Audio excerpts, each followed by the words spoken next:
नमस्ते. श्रावण म्हटलं की सगळ्यात जास्त आठवण कशाची येते तर वेगवेगळ्या उपवासांची. आणि उपवास म्हटलं की तीच साबुदाण्याची खिचडी, तोच वरीचा तांदूळ, याच्या पलीकडं एखादं धपाटं, याच्या पलीकडं जाऊन जर आपल्याला काही पौष्टिक खायची इच्छा झाली असेल आणि आपल्याला येणाऱ्या श्रावणी सोमवारासाठी काही वेगळी रेसिपी करायची असेल तर आज आपण जाणून घेऊया उपवासाच्या डोशांची रेसिपी. आणि ही रेसिपी आपल्याला सांगणार आहेत गीताली निलेश. नमस्कार गीताली, तुमचं स्वागत आहे या कार्यक्रमामध्ये.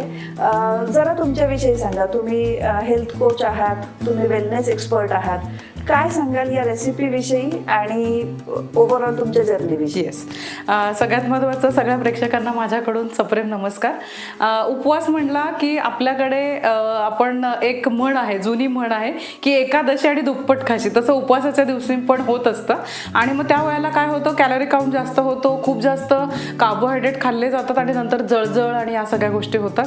ते सगळं टाळण्यासाठी ही रेसिपी अतिशय उत्तम आहे असं मी हेल्थ कोच म्हणून सांगेन. सो आज आपण वरई तांदूळ, राजगिरा पीठ यांचा डोसा करणार आहोत. ही तयारी झालेली आहे आणि ती किती हेल्दी आहे आपण करतानाच सगळ्या गोष्टी छोट्या छोट्या जाणून घेणार आहोत. पण आता उपवासाच्या डोश्यासाठी काय काय इन्ग्रेडियंट्स लागणार आहेत ते बघूया.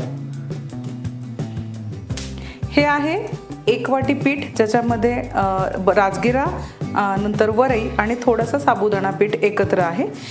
जर चमच्याने काउंट करायचं झालं तर 4 चमचे राजगिरा पीठ, 2 चमचे वरईचं पीठ आणि 1 चमचा साबुदाणा पीठ, हे सगळं एकत्र केलेलं आहे.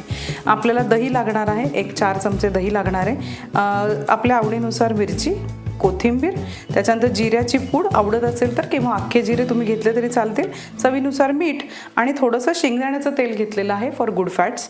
आणि आपण वेगळ्या पद्धतीने डोसा करणार आहोत म्हणून आपण शेंगदाण्याची चटणी, ती पण उपवासाची, ही घेतली. आणि पाणी आपल्याला पीठ कालवण्यासाठी. ह्याच्यामध्ये दही कालवणार आहे. दही कालवल्यानंतर आपण पाणी अगदी बेताने घालणार आहोत. आता डोश्याचं बॅटर बनवण्यासाठी आपण ह्या सगळ्या गोष्टी एकत्र करणार आहोत. प्रथमतः मी पीठ घेते, मिरची,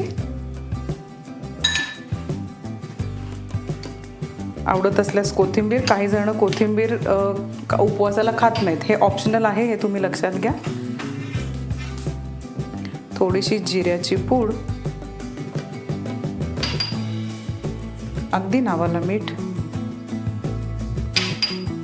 आणि हे सगळं आपण एकत्र करणार आहोत.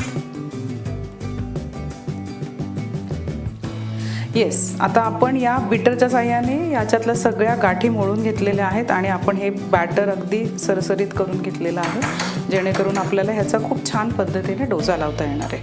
आता इथे तवा गरम करत ठेवलेला आहे, त्याला थोडंसं तेल लावून घेतलेलं आहे, म्हणजे आपला डोसा चिकटणार नाही त्याला.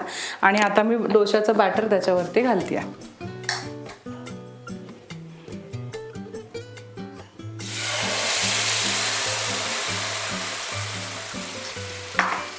इथं एक छोटीशी महत्त्वाची टीप द्यायला आवडेल. आपण डोशाला हात नाही लावायचा आहे, कारण की जर आपण त्याला हात लावला तर तो तुटणार आहे. आपण डोसा असा नेहमीसारखा जर करायला गेलो तर तो तुटेल.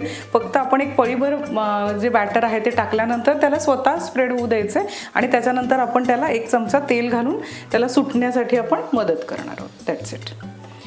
वापरतानाच मी शेंगदाण्याचं तेल घेतलं आहे. शेंगदाण्याचं तेल फॉर गुड कोलेस्ट्रॉल म्हणूया आपण, प्रोटीन म्हणूया, किंवा एक चांगलं फॅट म्हणूया आपण, ते आपल्याला देणार आहे. म्हणून आपण उपवासासाठी 1 ते 2 चमचे शेंगदाण्याचं तेल वापरलेलं आहे. हा बहुगुणी डोसा म्हणलं तरी सुद्धा चालेल, कारण की ह्याच्यामध्ये राजगिऱ्याचं पीठ आहे. राजगिऱ्याचं पीठ म्हणजे ज्याच्यामध्ये आयर्न आहे, कॅल्शियम आहे, मॅग्नेशियम आहे, प्रोटीन आहे खास करून. वरईमध्ये थोडेसे चांगले कार्बोहायड्रेट्स आहेत, त्याला आपण गुड कार्बोहायड्रेट्स म्हणूया, की जेणेकरून आपल्याला दम राहणार आहे एखाद दुसरा डोसा खाल्ला तरी सुद्धा. आणि त्याच्यानंतर जे करपट ढेकर येतात आणि ॲसिडिटी होते दाण्याचं कूड खाल्ल्यानंतर, ते हा डोसा खाल्ल्यानंतर बिलकुल येणार नाही आहे. आणि उपवास करतो हे फिलिंगच येणार नाही आहे. अशा प्रकारे हा उपवास स्पेशल डोसा हा तयार आहे आणि हा अतिशय न्यूट्रिशियस आहे. आपल्या या सगळ्या उपवासाच्या सिरीजमध्ये हा खूप मदतदायी ठरणार आहे, तुम्हाला पोटभरीचा ठरणार आहे. आणि आम्हाला तुम्हाला सगळ्यांना हे सर्व करायला आवडेल. तुम्ही ही नक्की रेसिपी ट्राय करून बघा.